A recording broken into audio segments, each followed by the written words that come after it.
shit too. You all was the one ever since my hair was me and my brothers be ballin' like all three. I can never leave my brother Mario Luke. I can tell the weather, but I can feel it in the air, rain coming soon. Oh, they talking hot, cool, and more vibe. Making shower on the block, no shampoo to the metal. What the heck is going on with y'all? It's your boy Heck, and I'm welcoming you back to the Wat.Da.Hecpodcast, where basketball is an art and the court is our canvas.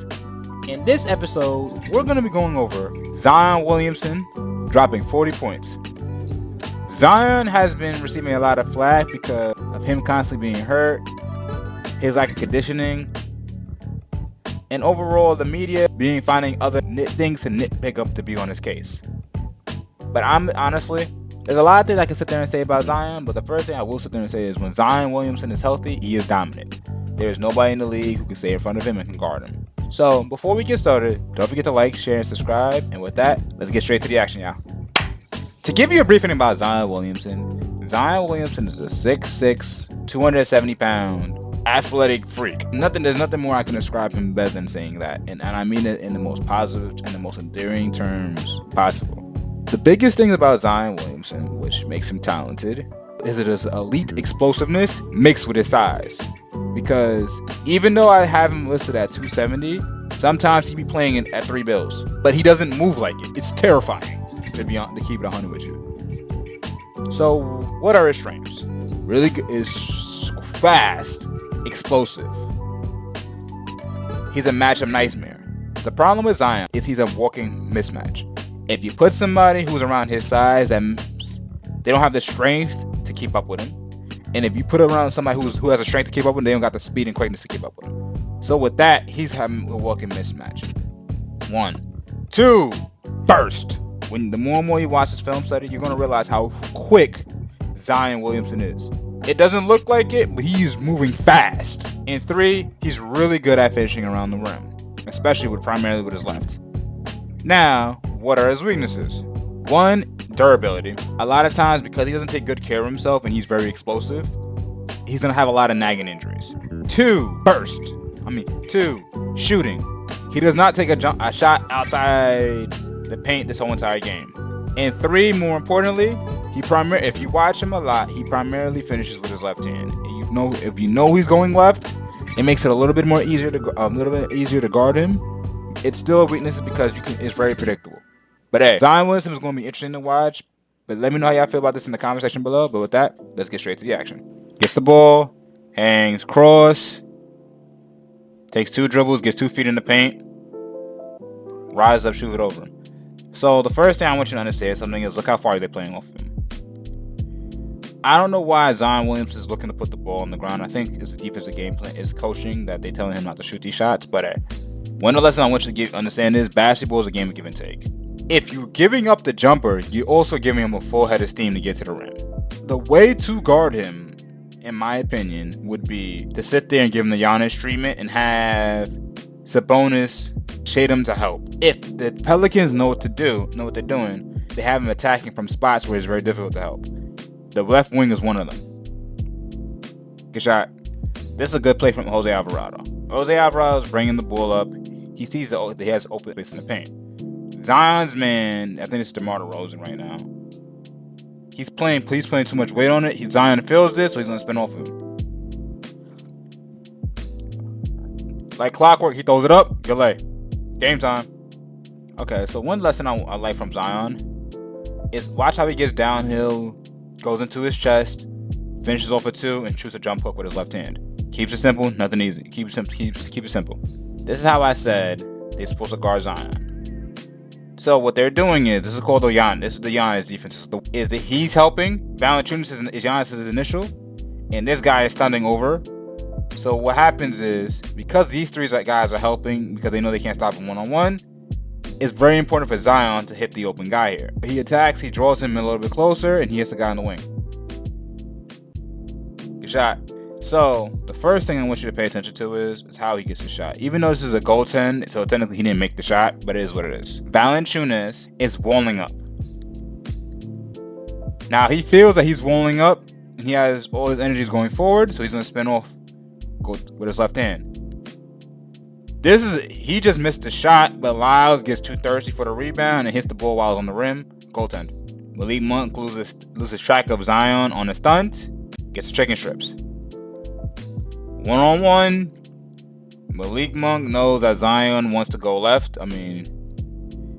He goes back, he does a windmill, brings it through, goes to space, finishes with his left hand. Go left. Alright, transition. 1-on-0. That's a problem for the defense. Full head of steam. Keon Ellis want nothing to do with him. Hey, it won!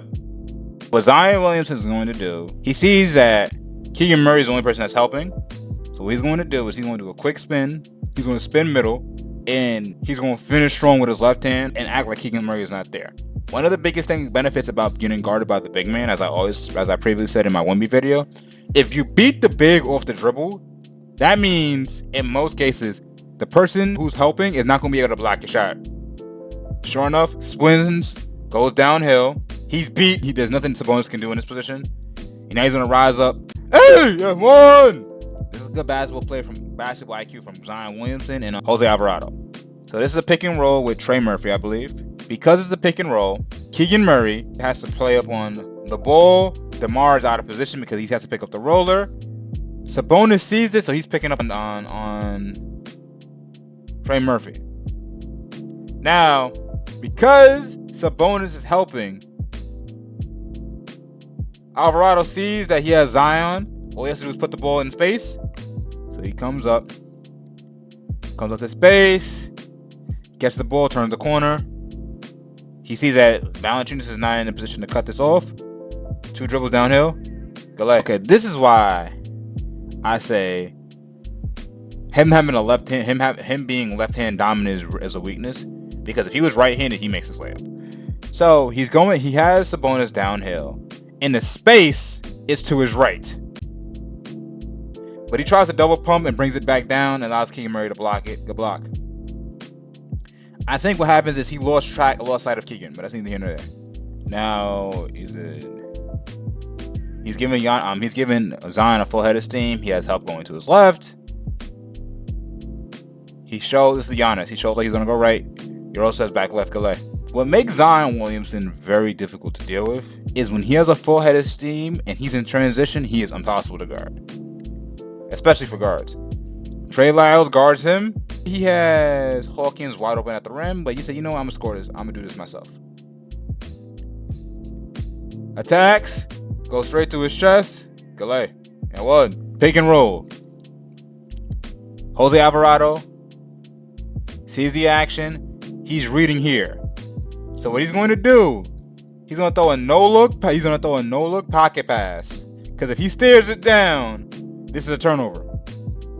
Good pass, Galay. Alright, now this is cool being a bull and trying to shot. Sometimes it's okay to take the open shot. If Zion shoots this is a good shot. Galay has a problem with it. He's in rhythm. He's been scoring all game long. Take the wide open corner 3. Instead, he tries to attack an angle, a space, and nowhere for him to go. Attacks, goes into his chest. Sabonis does his job. And he could have got blocked by 4 people here. This was a bad shot. I don't know why he took this. Zion Williams got the ball. He's in space. Cross jab. Now he's going to go into Sabonis' chest. Good bump. Galay. And 1! So Zion finished with 40 points, but sadly the Pelicans lost. So a couple things to take into account. One of the things I noticed from Zion is Zion has been playing well of late. His major issue is he has a bad habit of putting his head down. 2, I generally feel that if we can get this from Zion consistently, not scoring points, 40, but him playing smart and him being on the court, I think he's going to be an all-star. He's an all-NBA caliber player. If the talent is still there. The major issue is his nutrition and his diet. Now 3, the next thing I would like to see some development in Zion is him shooting more open jumpers. Because in the end of the day, if Zion is able to shoot the ball efficiently, like he's hitting 5 or 6 threes, he's shooting like 5 or 6 threes a game, and he's hitting like 3 to 4, 3.5 of them a game, it's going to cause defenses problems because now they can't sit there and sag off him and have 3 people playing the lane. It's once he figures out how to make the open read consistently, and once he's able to sit there and shoot the ball from that position, he's going to improve. But hey, let me know how y'all feel about Zion Williamson in the comment section below. But with that, thank y'all for tuning into the What the Heck podcast. Don't forget to like, share, subscribe. I love y'all. I appreciate y'all. Y'all know the drill. We turn down.